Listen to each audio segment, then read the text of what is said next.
In the recent AliExpress sale, I went a bit nuts. I ordered 3 watches for the channel. You guys have already seen one, this is the second, and hopefully I'll be uploading the third this week. So today I'm looking at this Pagani PD1717, and some of you might have already guessed what this is a homage of. I went for the white dial version.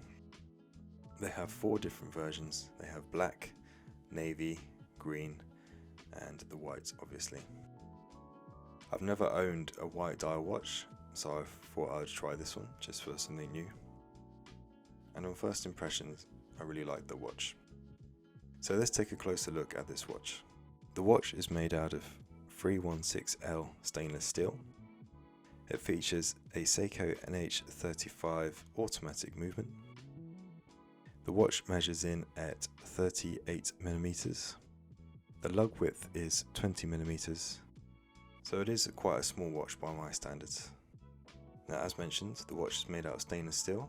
It features different finishes, so you've got circular brush finish on the top, you've got horizontal brush on the side, and the bezel is highly polished.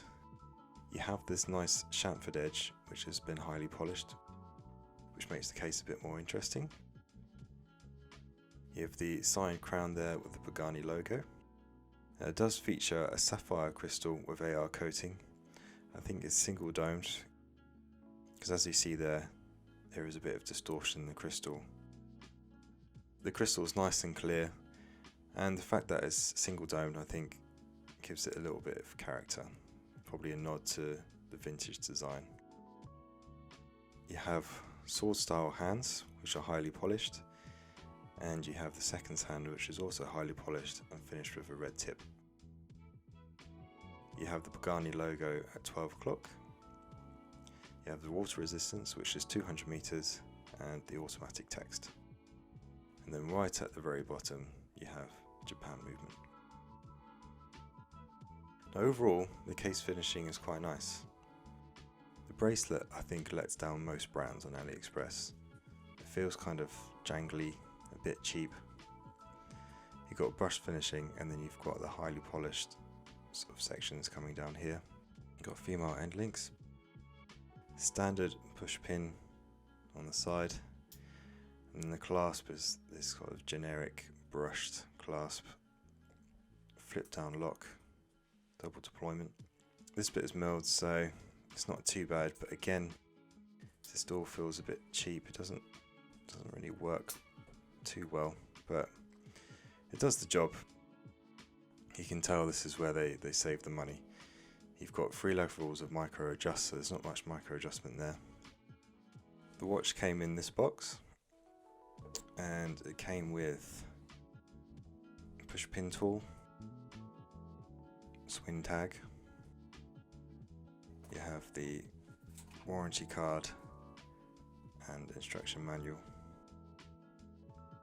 And it also came with this signed polishing cloth and also a NATO strap. So as mentioned, the watch features an NH35 automatic movement. Let me unscrew the crown here. So it does have a screw down crown with 200 meters water resistance. So you pick out one click and you can hear the date going around, so this is a ghost movement. Pull out second click to set the time, and push that back in. When winding it, it feels quite nice, but when going to screw it back in, it's a bit crunchy. It's not smooth when you're screwing the crown back in, but that might not bother some people. But it just feels, not sure if that's to do with the movement or the case, it just feels a bit crunchy when you're winding it in. So I'm going to take the bracelet off and show you the case back, and then I'm going to swap the watch onto the NATO strap that it's shipped with. And I've also got some other strap options which I'm going to swap on as well. Just before I put the NATO strap on, I just thought I'd show the end links. So they are solid end links. So this is the case back, simple finishing, brushed all the way around with the model number, Pagani design and the logo. Nice and simple.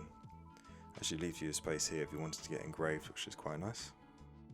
While I've got the strap off, let's take a closer look at this dial.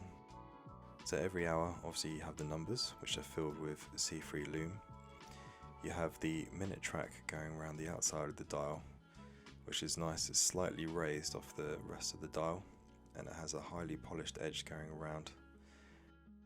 At every hour, you have a small black diamond kind of inset into the minute track. The actual dial isn't smooth, it has a slight textured finish, which is really nice. Just makes the dial a little bit more interesting. So this is the watch on the supplied NATO strap.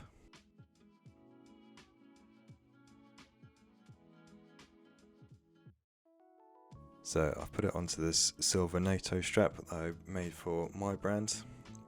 And I think it looks really nice on this strap. The silver colour really suits the white dial. I think this watch can be a bit of a strap monster.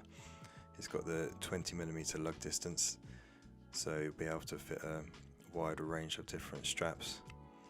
So the last strap I'm going to put it on is a black sailcloth strap from Zulu Diver.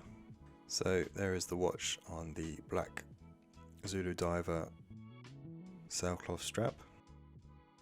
I think the strap complements the watch quite well. Again, I think this is quite a good combination.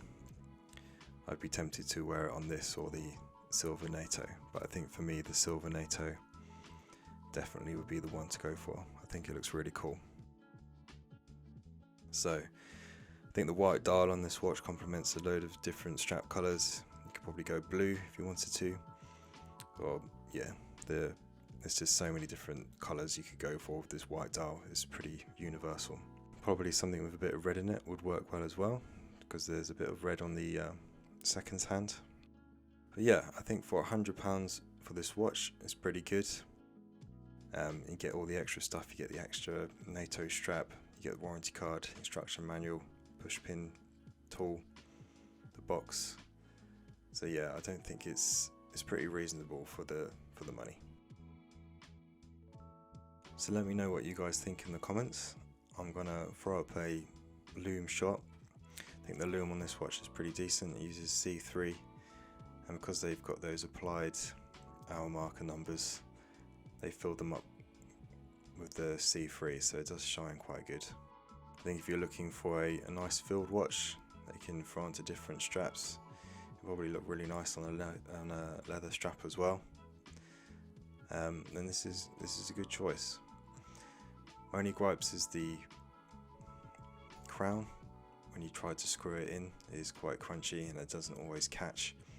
Like I said, I'm not sure if that's a movement thing or whether that's to do with the case, but the actual overall finishing on the watch is really nice. I'd say it meets the standards for £100, definitely. Got the nice sign crown, all the brushing is really nice, and the polishing is nice as well. You get the sapphire crystal with AR coating, which is nice. So yeah, I think in general it's just a nice all-round watch. So let me know what you think in the comments, guys, and I hope to see you in the next one. Thank you.